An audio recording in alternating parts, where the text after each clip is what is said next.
So if you ever, like, encounter this guy, he's just, well,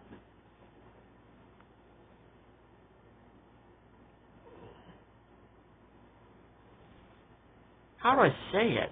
Just, like, if you put him into a fighting arena with another dinosaur, and, like, lightning strike happens, and fire is there, and he gets distracted, that's gonna get him killed, honestly. Hell, even Goji Center addressed that when he was making a versus battle between Indoraptor and Scorpius Rex.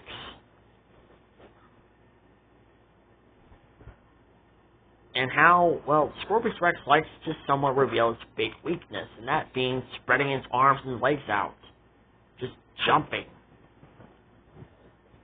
Being at his victims while spreading his arms and legs out. That's basically revealing your vulnerable spot.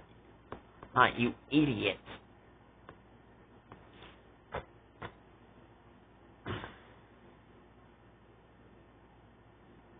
That's like that's like saying, hey, I am the most dangerous villain around here, but when I spread my arms and legs out, I'm gonna freaking reveal my big fat weak spot, which is my stomach. It kind of just seems like that's just stupid. Like, why would you reveal your big weakness like that?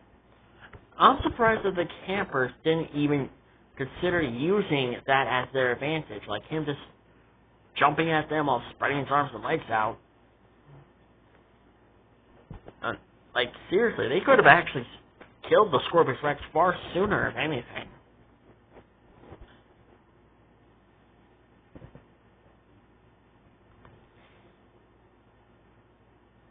So, with the Scorpius Rex somewhat failing at two things, being distracted by fire and revealing big fat weakness, does not make him a great villain. He's an okay villain. He's just actually way behind Asset 87, aka the Spinosaurus. The Spinosaurus is not a very great villain either, but at least he doesn't get distracted. The Scorpius Rex has the intention of being distracted and revealing weak spots.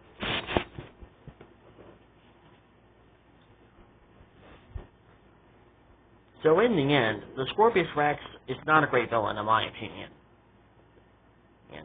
It's a good villain, but it fails behind two simple things. That being in getting distracted by fire and, well, revealing its weak spot.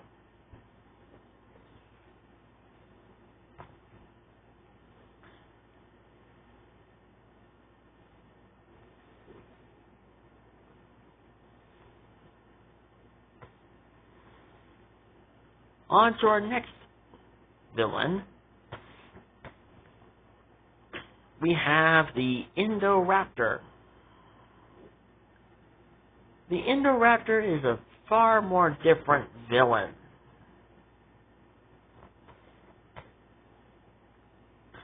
than the Scorpius Rex.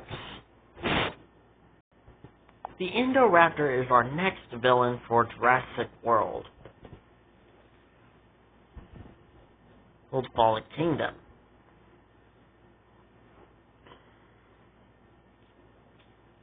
And honestly, Indoraptor is a very interesting villain to watch on screen.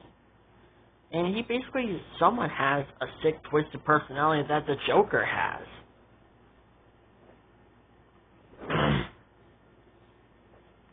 Indoraptor is just by far a very insane villain to watch.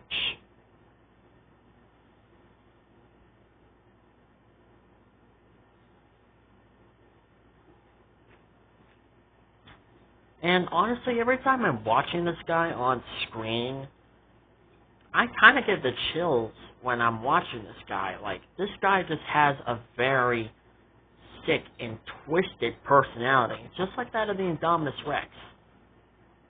Just like the Indominus Rex, and unlike the Scorpius Rex, this guy just has a sick, twisted personality. Like, for example, that one scene when that guy's trying to pull it, the Indirector's tooth out, and Indirector flat out lifts his tail up to distract the guy. And when he turned around, I swear, when I saw Indirector smiling, I was like, oh my god, this mother freaker ain't smiling. I'm, like, I'm rather dreaming, or I'm seeing Indirector smiling. Yeah, this guy has just a flat out sick and twisted personality.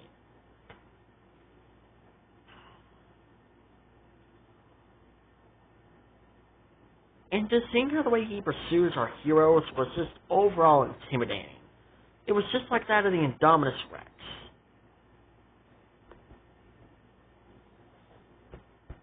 The Indirector overall was just a very terrifying and a very fun villain to watch on screen, honestly.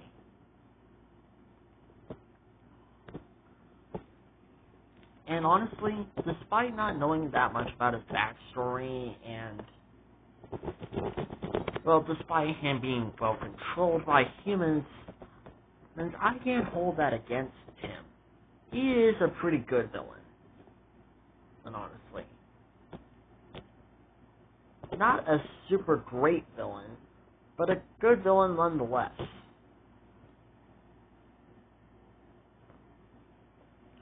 If anything, I say due to his personality, his cruelty, and backstory, he is way higher than that of the Spinosaurus. And definitely way behind, and definitely way higher than that of the Scorpius Rex. So if anything, Indirector is better than these two villains. But what about the third and current final villain of the franchise? The Giganotosaurus, aka Zeb. Well, he's a pretty bad villain, honestly. Actually, if you think about it, he's actually not even classified as a villain. Because the creators of Jurassic World Dominion said that this guy had a sick, twisted personality. Basically, something like that of the Joker. But there's a problem. They already did that. They gave that personality to, well,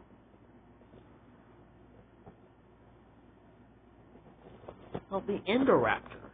How is this guy going to be a very intimidating villain if you already have a dinosaur who has a similar personality? I mean, to that of the Joker. The Giga didn't really do anything that bad in the movie, honestly. I know in my previous video I said that he killed the T-Rex, so I classify him as a villain. But now I think about it, it's kind of stupid. I mean, animals do kill another animal if they're just battling for territory. And that's what the Giga did. He killed a T-Rex because he was fighting for territory. And that was for the prologue.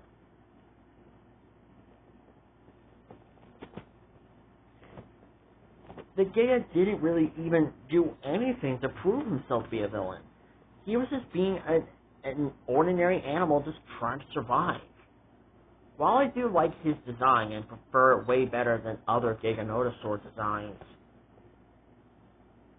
this guy overall is just, well, not a great villain.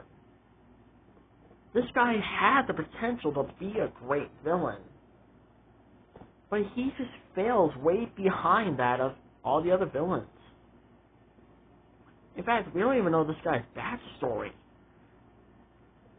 We don't even know how was he created, or, you know, does he hate humans like the Spino or Indoraptor? Because that's another thing I forgot to mention. But yeah, Indoraptor hates humans because of how he was treated. And the Spino hates humans as well. They could have given the Giga that kind of personality where he hates humans because of rather his treatment. Or, you know, just him being a villain, just rather killing everything in first insight, or taking pleasure in killing, or even just killing other dinosaurs for no reason. This guy did none of that. In fact, he didn't even make a simple damn kill in his movie. He didn't actually kill anyone. He did anything that villainous. So in the end, Zeb, the Giganotosaurus, is classified, in my honest opinion, as the worst Jurassic villain in the franchise, honestly. And who knows, maybe in Jurassic World Rebirth we might get a more intimidating villain. Who knows, maybe that villain will be better than Zeb, honestly. Because honestly, we need a very intimidating dino villain. And a dinosaur that can prove himself to be a villain.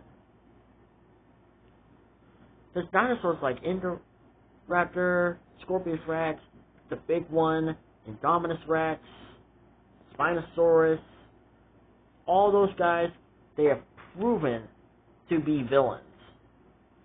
They have shown time and time again that they are capable of inheriting the title as dino villains.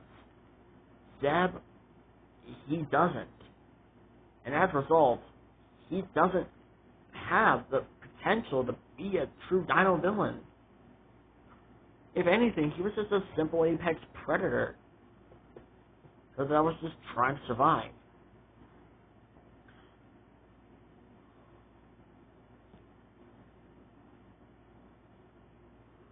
So how do I rank all of these villains? Simple.